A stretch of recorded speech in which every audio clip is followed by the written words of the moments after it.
我刚从 Canva Create 2026回来，我只确定一件事情，未来做内容的人会被分为两种，一种人用 AI 一个人做完所有东西，另外一种人还在慢慢学习剪辑、学习设计，而差距会越来越大。所以这支影片我帮你一次性的讲清楚 Canva 这次到底做了什么。我是 Grayson， 这频道专门拆解 YouTube 流量以及介绍给你一些实用的工具，像是 Canva。如果你想把频道当成是事业来做，一定要记得订阅频道。这次 Canva 发布了一个东西，叫做 Canva AI 2.0。官方自己讲，这是他们从2013年以来最大的一次更新。但是更关键的是这句话，它从设计工具变成了 AI 驱动的创作平台。翻成白话就是，以前的 Canva 它是你做设计 AI 来帮助你加速，现在是 AI 来帮助你做完整的内容，你负责决策还有调整。而且这一次背后有一个很关键的东西， Canva Design Model 设计专用的 AI 模型。这个模型不是只会生成图片，它是懂设计结构的 AI， 它可以生成有层级、有排版、可编辑的完整设计。这代表 AI 已经不是生成素材，而是生成整个作品。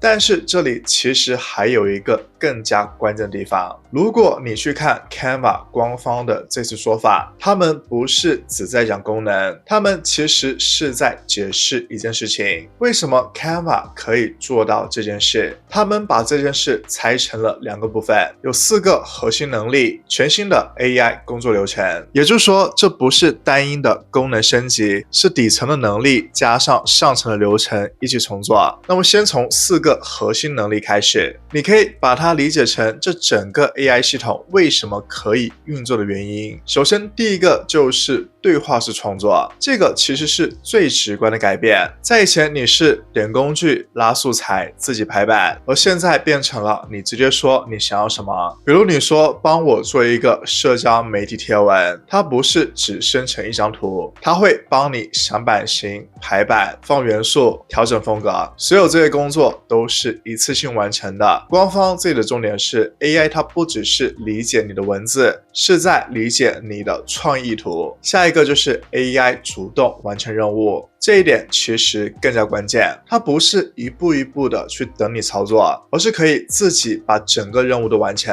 比如你说帮我做一个产品宣传，它会自己去找内容、组结构、生成设计、整理输出。这里其实代表一件事情， AI 开始从工具变成执行者。下一个就是分层可编辑设计，这是很多 AI 工具做不到的。 Canva 这次强调的是 AI 生成内容不是死的，而是每个元素都是分开的，可以修改，可以重新编排。官方很强调这一点，因为这才叫做真正可以用的 AI。 这代表 AI 终于进入了可以实际工作的阶段。下一个呢，就是 AI 它是能够记住你的，这一点其实是最容易被低估的。 Canva 现在它会记住你的品牌，记住你的风格，记住你的用词，之后你做任何内容它都会自动套用。比如说你使用的颜色、字体、语气，这代表内容开始变成越做越准的系统。但是这里你需要注意一件事情，光有这4个能力其实还是不够的，因为这只是 AI 会做事。 Canva 接下来做的第二件事情也是非常重要的，就是把这些能力变成一整套的工作流程。官方这里面用了一个词 Intelligent New Workflows， 你可以把它理解成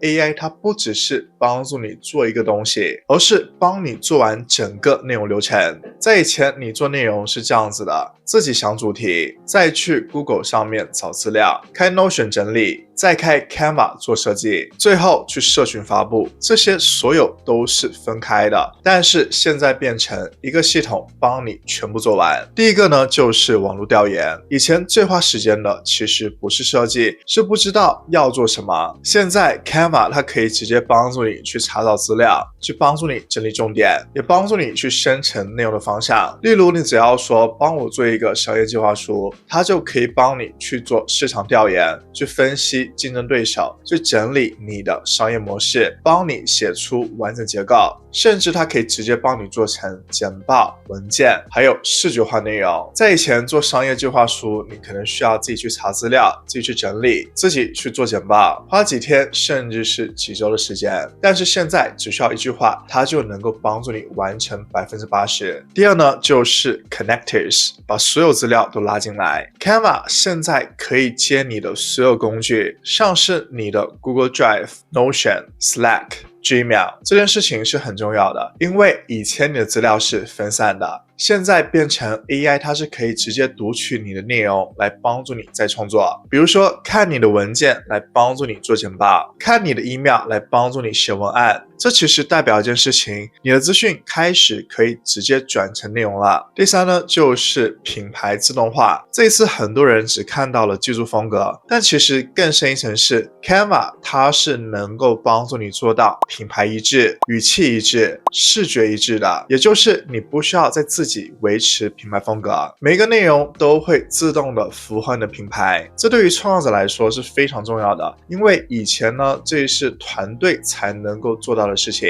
第四呢，就是 Sheets AI， 数据直接可以变成内容，这个呢是很多人都会低估的功能。Canva 它现在是可以分析数据做报表，自动转变成图表或者内容，这就代表数据它可以变成洞察，再变成视觉内容，这是可以一条龙完成的。比如说你的 YouTube 数据，它是可以直接变成分析图、报告，再变成内容素材的。这其实就是在做一件事情，把分析变成内容的一部分。接下来呢，就是内容自动发布。以前在你做完内容之后，还需要自己去发，现在呢，你是可以自动排成自动发布，也就是你只去负责做内容， AI 来帮助你去负责分发。这其实是整个流程的最后一块拼图。还有一个呢，就是 Canva Code，它可以把内容变成实际的产品，这是很多人会忽略的，但其实是最有潜力的。Canva 它现在可以去生成网站，做互动的页面，做工具，做小应用，这就代表你做的内容是可以直接变成产品的。比如说一个简单的工具页，一个测验，一个互动页，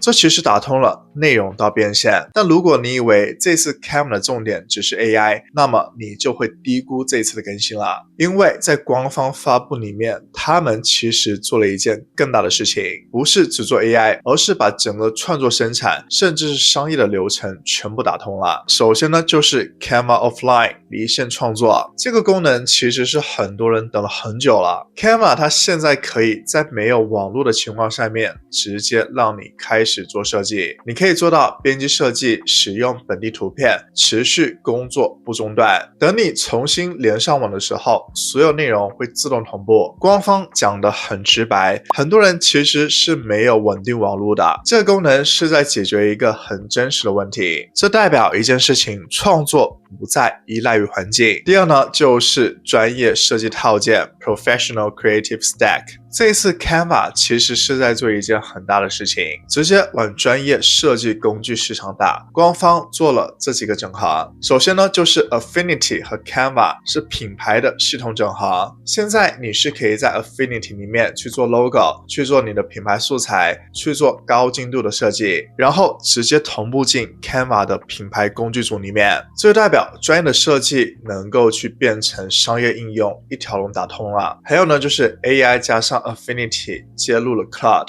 这个是很关键的。现在呢，你可以使用 AI 去自动的去批量修图，自动的做流程，去建立可重复的脚本，甚至你可以用一句话去建立一整个的工作流程。官方的重点是把重复性的工作去交给 AI。下一个呢，就是 Covery 动画工具免费，它原本是一个专业的动画工具，现在呢免费给所有的 Canva 使用者，这代表动态设计的门槛呢就被直接打掉了。Canva 也打通了其他的专业工具，像是 Capture One， 它是一个摄影的工具，达芬奇它是影片的剪辑工具，现在呢都是可以跟 Canva 还有 Affinity 串接的。官方它想做的是一整套的从创作到输出的完整工具链。接下来呢是 LearnGrid，它是一个学习系统。这个呢，其实很多人都忽略了，但其实呢，它是一个非常大的功能。Canva 它做了一个内建的教学平台，在里面包含了教材、课程资源、AI 生成学习内容，可以做到自动生成作业、建立教学内容、互动式学习，而且支持16多种语言、30多种的内容形式。官方它的目标是很明确的，让教学也变成一个创作流程。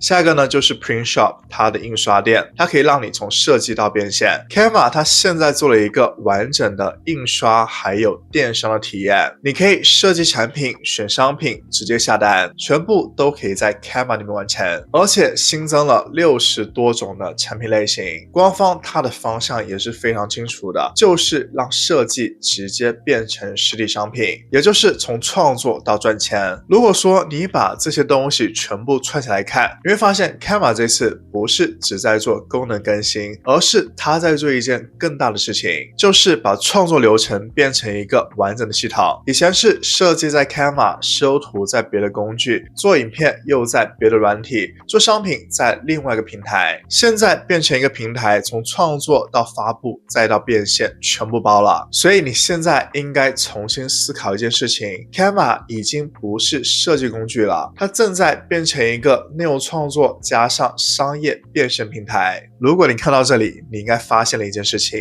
工具已经不是问题了，真正的问题是你会不会用这些工具把你的想法变成内容，甚至变成收入。很多人现在还停在学功能，但其实更重要的是怎么使用 Canva 做出真正有价值的内容。如果你想从零开始把 Canva 用在实际的创作上面，我整理了一份 Canva 新手教学的播放清单，你可以透过这里面的影片，从基础到操作到实际的去做内容做设计，都帮你全部整理好了。你可以现在就点击这里去观看。